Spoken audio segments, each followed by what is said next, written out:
All right, y'all. We are back in the building for a little bit of quick news on this good Sunday morning. If you haven't subscribed to the channel, go ahead and do so. But I want to just go ahead and dive right on in. So, y'all, Eddie is back on the move.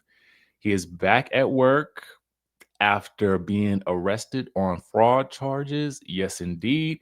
Listen, y'all, the mortgage is always due. The rent is always due. The car note is always due, whether you've been arrested or not. So that man said, let me get my happy self back down to the pop up to promote the happy Eddie. Oh, yes, indeed. So let's talk about it. So apparently, according to Us Weekly, he surprised fans when he showed up at his Can I Bust brand Happy Eddie's pop-up event at Far and Daughter in Pikesville, Maryland on Friday, October 24th. Sources exclusively told Us Weekly. Eddie was in the building, y'all. Apparently, he arrived without his wife, Wendy Acefo, and just before the pop up opened to the public at 1 p.m. local time, is what the insiders are sharing. Now, eyewitnesses then tell Us Weekly that Eddie was in great spirits and was seen laughing and mingling with attendees during the 2 hour event.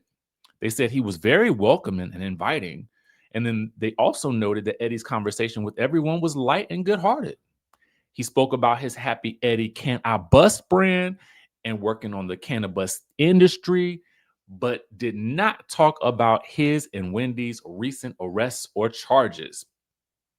They said his conversation was nothing out of the ordinary, and he posed for a few photos and gave out swag, including his Can I Bust brands, shirts, hoodies, and lighters.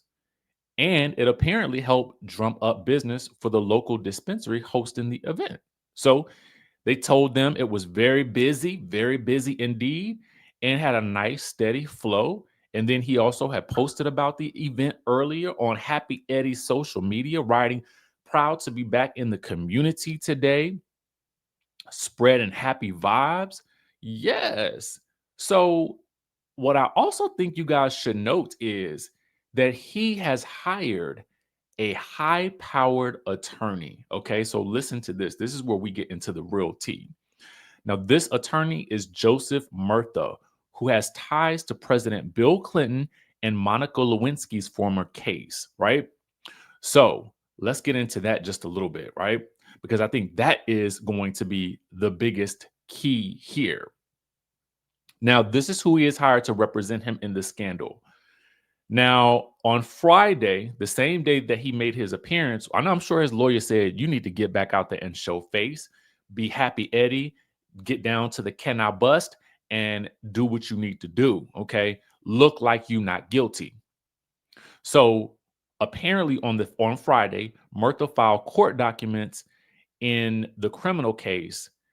But just like with Wendy, all right, because Wendy had this had a similar response. Now I wonder if they're working together because Wendy had filed court docs asking to have a trial separate from any co-defendants, including her husband. She asked for all the charges to be dropped, and then Eddie hired this attorney who has quite the experience in court. All right. So Murtha is a veteran trial attorney with experience in both state and federal courts. He's well known for two high profile cases. He represented Linda Tripp in a case where she was accused of breaking the law when she taped her conversations with Lewinsky, who was involved in the SEX scandal with President Clinton while he was in office. And note, all the charges against Tripp were dropped in 2000. In a separate case, Murtha represented a Baltimore police officer named William Porter. Prosecutors charged Porter with manslaughter over the death of 25-year-old Freddie Gray. Gray sustained fatal injuries while in police custody on charges of possession of a knife.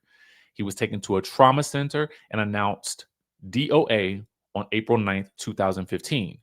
His death led to protests and numerous investigations. I don't know if you guys remember that. 3 officers were found not guilty. 2 officers had charges dropped, and Porter had his charges dropped after a mistrial. So basically, what we're getting at here is this specific attorney is very well versed and very well. I mean, at first, when they came out with this and they were asking that the charges be dropped, I was like, But now looking at who they got representing, at least who Eddie has representing him, this could be very interesting. And in his filing, he demanded prosecutors turn over all the names of all potential witnesses that they plan to call to testify against him, and asked that all charges be dismissed due to issues with the charging document. This is similar to Wendy's. He also asked, as did Wendy, that all evidence be collected that was collected be suppressed due to it being part of an unlawful search and seizure. Mm. Now, in his filing, this is also interesting. Eddie also asked that he be tried separately from any co-defendant in the case, and he said if this request was not granted, it would be clearly prejudicial to his right to due process and a flagrant violation of his constitutional and other legal rights. Well, I mean, I don't know. What y'all think? I feel like now things are about to get really, really, really interesting, especially with an attorney like this handling the case who has such a storied reputation for getting people off. This could be very interesting for the prosecutors in this matter. Okay, especially if there was any wrong moves done or taken or that can be proven in a court of law. This is going to be quite an interesting little shakedown. Shakedown is probably the bad term, right? Let's not call it a shakedown. Let's call it an interesting showdown. I think that's going to be a lot more fitting. And then let's say they do get off. Does she return to the show? I mean, how does she deal with the women? That will be very, very interesting. Very interesting. And you know what's also very interesting? This right here. Now, the people are looking sideways at Tamar for this interaction. Did y'all know there was a versus last night? I was catching up on the shows, and one of my friends texted me, and she was like, "Are y'all watching the verses?" I was like, "No." So I didn't see it. So I missed this moment right here when Tamar Braxton pulled up to the verses and supported Birdman by wiping the sweat off his head and cheering him on as he performed. Take a look. Now, it didn't look all that intimate per se. He got on a lot of jewelry. That's a lot of ice. That's a lot of. Why is that man walking? Okay. Anyway, here's the thing. I think people had something to say about this interaction in light of the fact that Tawanda accused Tamar of sleeping with Tony's exes. And then Tamar turned to Tony and said, "What, you think I'm going to sleep with bleep?" And then they blocked out the name and then they blurred her mouth, right? So we couldn't even read the lips like we want to, right? So Tony gets super upset, which we've seen in the preview that did not air in this week's episode. And I think I might go live a little bit later to really discuss that because I don't have a lot of time right now. But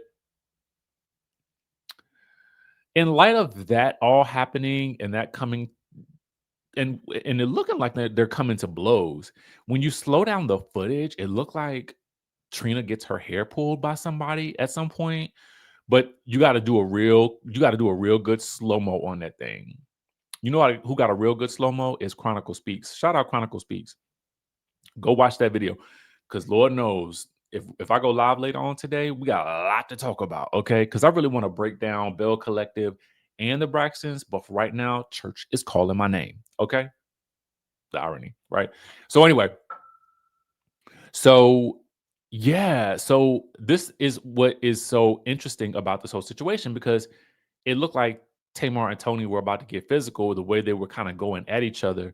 So I think that's why people were thinking that okay, this is going to be crazy, right? So make sure you guys like the Neighborhood Talks post. Um, and then they happened to catch Tamar later saying this. Now, why was you on stage with your sister's man? at Tamar Braxton, her. So Tamar responded because she couldn't be here and she loved her husband. So I'm gonna hold it down for her and my brother, the F.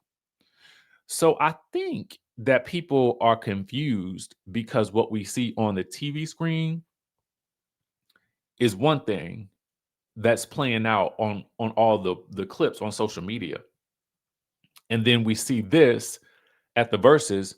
Now, granted, when reality TV shows film, that's usually filmed months ago, right? And then when they air, of course, it's in the future. So there's a lot that could have happened between then and now. We don't really know, but I think it is the vitriol that the sisters were throwing at each other that has thrown everybody off. And that kind of makes everybody feel like, what are y'all doing? You know what I'm saying? Like, y'all going low.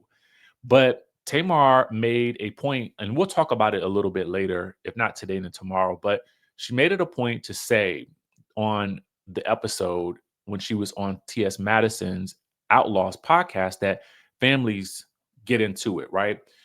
Do y'all get into it like that with y'all families? That's what I really wanted to ask. I, in general, do not. Um, Definitely, you have moments of tension, but I don't know. I think everybody's different. Do you guys get into it like that with your family? That's what I want to know for myself, because maybe what she's saying is more truthful about family dynamics than not. But let us know in the chatterization. What do y'all think? All right. With that being said, I will catch y'all in the next video.